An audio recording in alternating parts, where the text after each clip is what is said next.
मुझे लगता था कि मेरा हुस्न ही मेरी अहमियत है और मैं अपने हुस्न का इस्तेमाल करके लड़कों को अपने इशारों पर नचाया करती थी।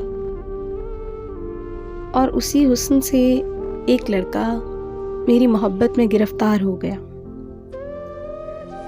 वो मेरी मोहब्बत में इतना गिरफ्तार था कि अगर मैं कहती दिन तो वो कहता दिन, और अगर मैं कहती रात तो वो कहता रात। यानी उसे मेरे अलावा कुछ सूझता ही न था। उसे सिर्फ मैं ही मैं नज़र आती थी।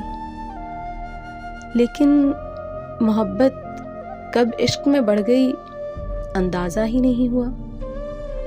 हाँ, ये बात तय है कि मैं उस लड़के से मोहब्बत नहीं करती थी। मैं सिर्फ वक्त गुजारी कर रही थी।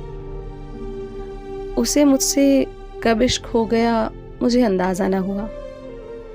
वो मेरे लिए महंगे तोहफ़े, ज्वेलरी, घड़ियाँ, कपड़े, न जाने क्या क्या लेकर आया करता था। यहाँ तक कि वो मुझसे इतनी मोहब्बत करता था कि वो हर वक्त मुझसे बस यही पूछता कि हम शादी कब करेंगे, और मैं हंसकर टाल दिया करती थी क्योंकि मैं तो सिर्फ वक्त गुजारी कर रही थी।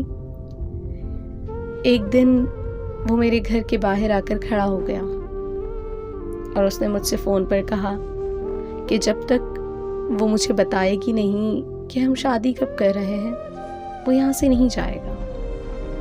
और मैंने उसकी इस बात को हंसी में टाल दिया। कुछ ही देर बाद उसने मुझे कॉल की और कहा कि मैं ये ख़त तुम्हें देना चाहता हूँ, क्या तुम मेरा ये आखिरी तोहफ़ा कबूल करोगी?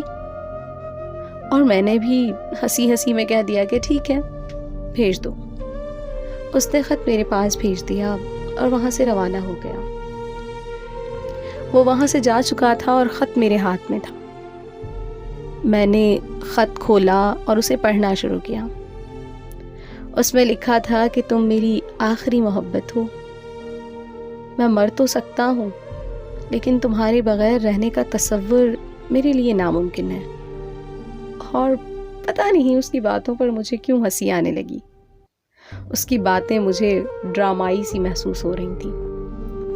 अभी मैं ख़त बंद करके अपने फ़ोन में मशगूल ही थी कि कहीं से मुझे खबर मिली कि उस लड़के ने अपनी जान ले ली है।